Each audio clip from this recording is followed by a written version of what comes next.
What's going on, brothers? Welcome to the Danger Zone, and today we're going to be talking about Shin Megami Tensei IV. And the V is for violence. Shut up in there, Barbara. Now I know the NASCAR's about to be on. You better have them damn chili dogs done soon too. Yeah, I know. Tell our 13 kids that I love them. Okay? Okay, hun. Love you too, sister. All right. I don't know what that skit was. Shin Megami Tensei V was my first Atlus experience with the whole SMT, Persona, Devil Summoner series, and one that I've enjoyed thoroughly. SMT games are notorious for their difficulty, and this one does not stray away from that formula at all. Today I want to talk about my thoughts and personal experience with SMT V and kind of give a little review like I do with these types of videos in the past. So I'd never played any of the previous SMT titles nor any other games for the franchise. Also, I had no prior knowledge of this game before playing it. And I'm going to be judging this game based off of it being a solo experience and for a first timer.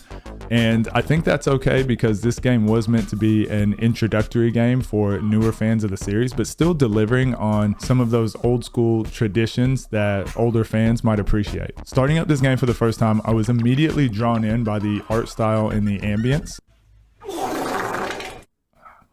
Basking in the ambience. This game is full of moments that make you feel uneasy or hopeless, not just only with the combat, but just the music choice and the visual surroundings. As you are thrown into this world, not sure of what is going on yet, the story sprinkles a few clues about monsters, demons, death, and within the first couple of hours, the stakes have risen to such a degree that you feel almost existentially small with what is happening in the game.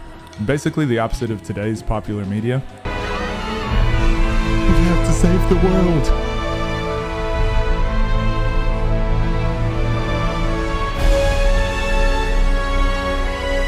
In this game, however, they introduce you to one of your fellow students being murdered, which then turns into a citywide problem with wild deaths and monsters and demons, and then onto larger stakes and a global and universal scale. The story continues to grow in scale and venture into the realm of philosophy and morality. Instead of there being a true good or bad side, there's instead 3 different paths this game tries to define. Each one has their own goals and moral compass. The execution of these ideas can be debated, however, as none of your decisions early in the game affect your alignment system in any way. It pretty much comes down to a dialogue choice at the end of the game, which determines which ending you will receive. For me personally, this kind of makes the New Game Plus run obsolete, since you can just do a save point right at the very end, and you can just see all 3 endings that there are to offer, just with like the last hour of gameplay. I still enjoyed the darker theme of the game, however, it just wasn't to, I guess, the level that I was expecting, hearing things from the SMT and Devil Summoner franchise. But it was still very good, and again, it was much darker than the JRPGs we're used to getting today, so I did really enjoy it. With all that being said and how much I like the story, I actually wasn't a huge fan of the main protagonist. It kind of kept me from getting fully immersed into the game. What are those? My guy. In fact, the entire group of main protagonists was just so plain and bland and just completely uninteresting to me. But luckily, this is an SMT game, so the characters that I actually fell in love with were the enemies and the demon. I mean, damn, girl. Just the sheer amount of demons that you have to collect and train is where I really found the value in this game. Most people have described this game as like an adult Pokemon. Not like adults that are Pokemon, or like Pokemon that are adults. But I think that's a pretty accurate description. The thing I really liked about the demon capturing system is that this game forces you to use different teams of demons and train them up so that you can exploit certain boss weaknesses. But you are then forced to make really tough decisions with your party, either because the limit of demons that you're able to hold at the moment, or just needing to fuse certain demons that you've grown really attached to. So I really like that this game forces you to have to use different demons. Ones that I probably wouldn't have given a chance, I ended up liking towards the end of the game for this reason. This game is truly about constantly recruiting demons, evolving your team, and getting better in multiple ways than just level grinding. And I kind of like that. It's just a different experience. This game really is about the constant recruitment and evolving your team in order to get to the next level and beat the next kind of gatekeeper boss.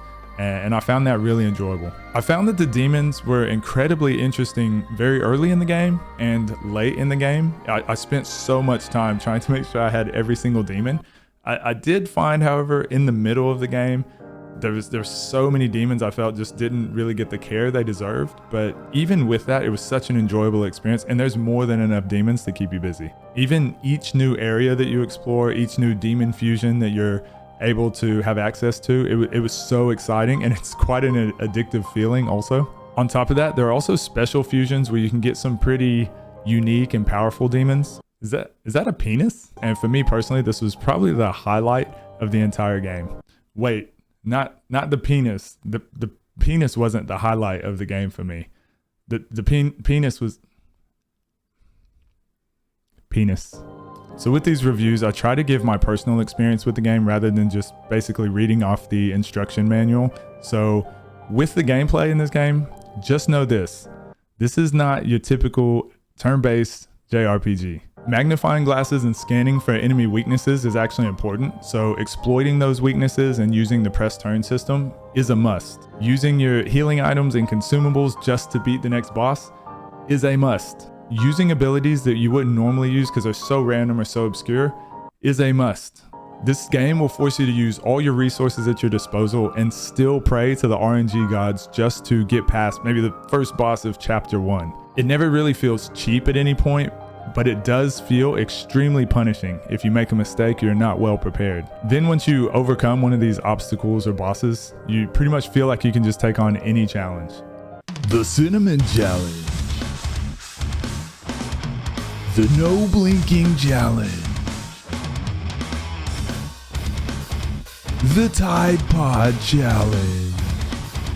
Okay, disclaimer, it's weird that I have to even say this.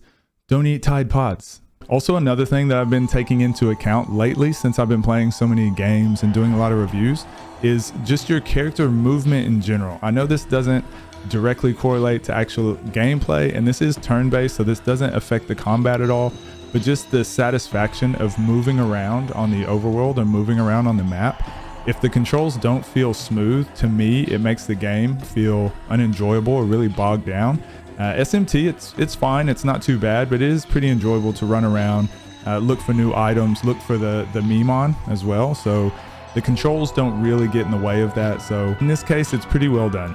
Moving on, the soundtrack in this game, straight fire, absolute bangers all day, every day. The background music in this game can feel sad or uneasy or depressing, while then you get into a battle and you feel like you're fighting an end game boss, and it could just be the boss of chapter 1, chapter 2, just a mini boss.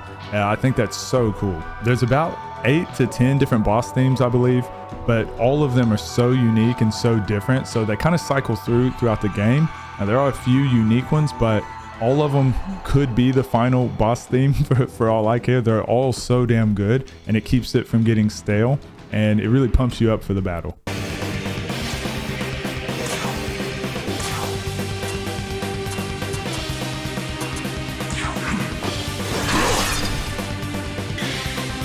The battle theme for even normal battles, I think, is pretty damn good. Even the menu music, the dialogue music, you'll definitely find yourself at times putting your controller down and just going straight concert fizz face multiple times throughout your playthrough. Literally the first time I've ever said the word fizz face. I'm absolutely going to have to look that up.